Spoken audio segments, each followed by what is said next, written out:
What's going on, guys? Welcome to the channel today. Today is one of those days where I cannot take it anymore. This toolbox has to go in the truck. And more importantly, this compressor and tank need hooked up. I'm so sick and tired of them sitting here staring at them. But before we get started in that, as you can see, we got some things starting to show up for Don's truck, and I'll give you guys a little hint on what these are. You guys still need to guess, but I'll give you a little hint. Okay? They're not anthems. So, if you guys have any guesses on what this is for Don's truck, let me know in the comments. But today, I have to get this box in. I just cannot stand it anymore. The onboard air stuff needs hooked up. I need a place to put my junk. So first thing I need to do, this is kind of becoming a mess. I got something growing over there. I need to get that out of there. Take care of a little bit of garbage. Get things picked up. Get that stupid thing in there. It has to be done today.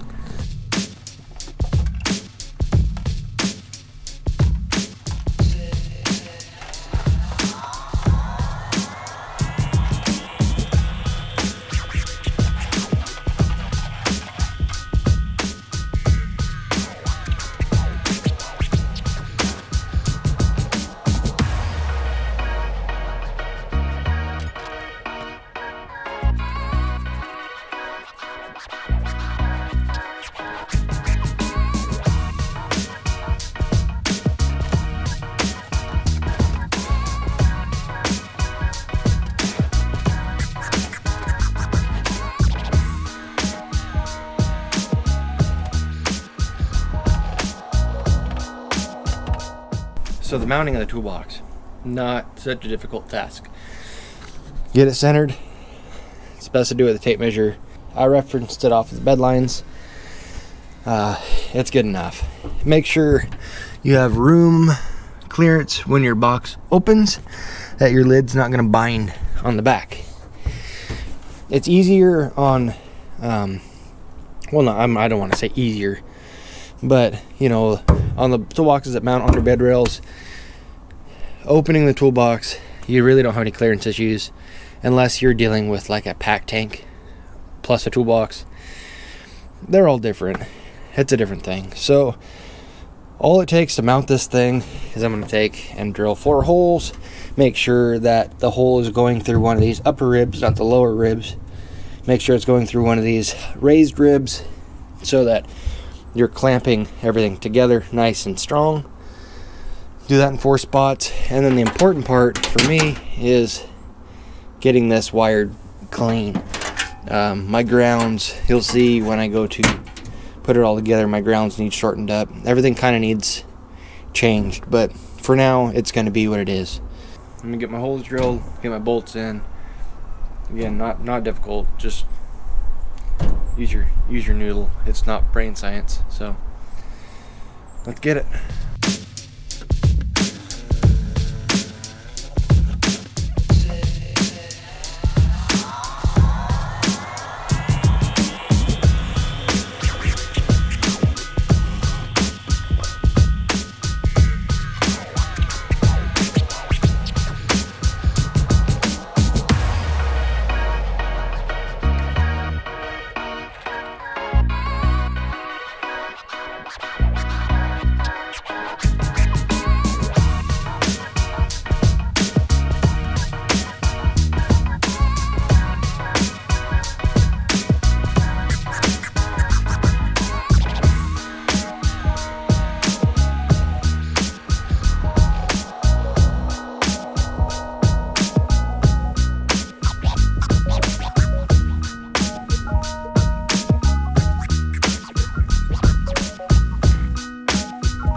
Alright, now that part's done, we have all 4 bolts tight. That's not going anywhere. The only thing we have left to do now is we need to make a hole for our air line, which I have coiled up right here. That is going to come in the bottom of the toolbox. So that needs to come in here, and then, like I said before, my little thing here, I might take it off and see if I can get another spin on it. I'd like it pointed up more. And obviously you don't back off pipe fittings. You don't back them off. You always go ahead on them. And this needs flipped around. But what I have going on for wiring here, so just so you guys know, for wiring, I'm a huge fan of ground side driven circuits. It's a lot easier on a switch, makes things last longer. So what I have coming from the truck, just a brief overview. Coming from the truck, I don't have it hooked up right now, but we have a solid power, fused power coming from an ignition source. So we have ignition 12 volts, not constant 12 volts, and that's important. And then this we have down here, these need shortened up. These need shortened up a lot, but right now I don't have the right ends, and I'm not gonna go get any right now. I'm just gonna get it working, and I'll fix it later. Down here is my pressure cutoff switch. I'm sure there's a better name for it, but that's what I'm calling it.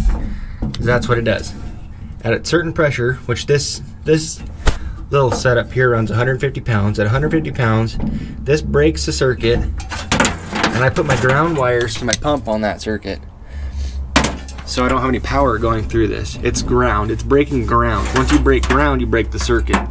So that kicks the compressor off, and she stays at 150 pounds. Now the reason I do that with the ignition voltage, ignition switch, ignition whatever you want to call it, it's because when the key's off, like at night when I go in, I don't want this thing kicking on. I don't want it drain my battery. I don't want a hose to blow on it and it just run constantly. I want to know that when I turn the key on, if it needs air, it'll build it. If it doesn't, it won't. And when I turn it off at night and go inside, no matter what happens, if it blows a line, because I do have lines going to a small set of horns down there, not a big set right now, just a small set. If anything happens to that line, it's not going to come on and stay on. So that's why I do it on ignition 12 volts. And like I said before, the reason I like running things on the ground side is that I feel like it makes switches and different things last longer. So I need to figure that out. I'm going to set you guys down. I'll get all that done, and I'll show you guys that it does actually work. A few moments later. So everything's in there. I didn't have any black sealer. I used white. I'll get in there and I'll change that so it works. You know, it matches. So it doesn't just stand out like that. But compressor's mounted, tank's in, gauge is right. I decided to keep that down there, keep it from collecting water and whatnot. So let me show you guys how this is gonna work. I'll keep you guys back here. I'm gonna go in there and hit the key, and you're gonna hear this thing come on. It's actually not that quiet, but you'll know. Turn it on with the key, turn it off with the key.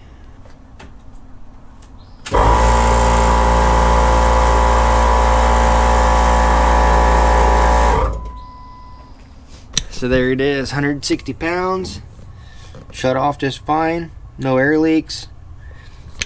It shut off with the key, turned on with the key, does everything like it should with the key. Now all I have left to do is load my stuff. Got our strap,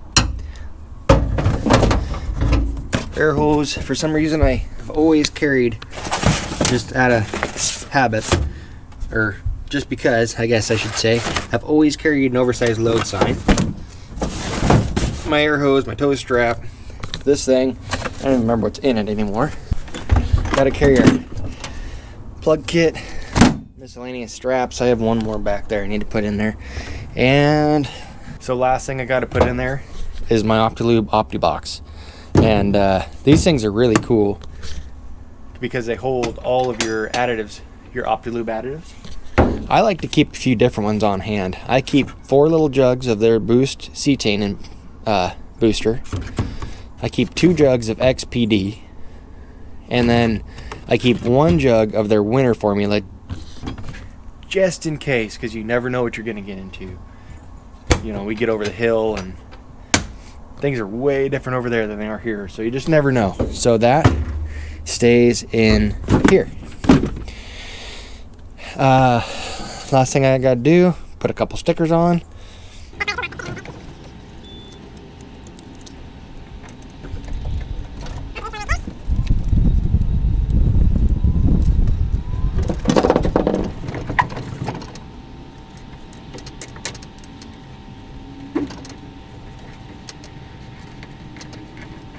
There we go.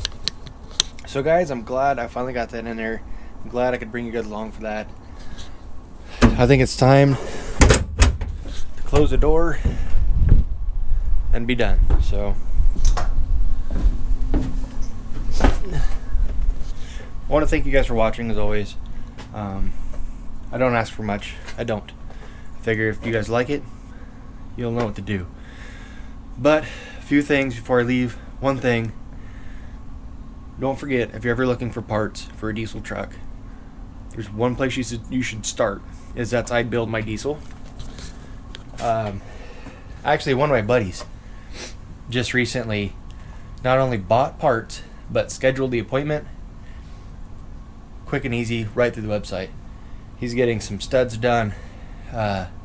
Basically the whole top end deal. Head gasket set, studs, whole nine. Went on their website, picked out the parts, ordered the parts, scheduled the appointment right there on the website, found a trusted installer, and that's done. I mean, all he has to do is wait for the day and go get it done now. It's already paid for, it's done. So go check them out if you're looking for parts. And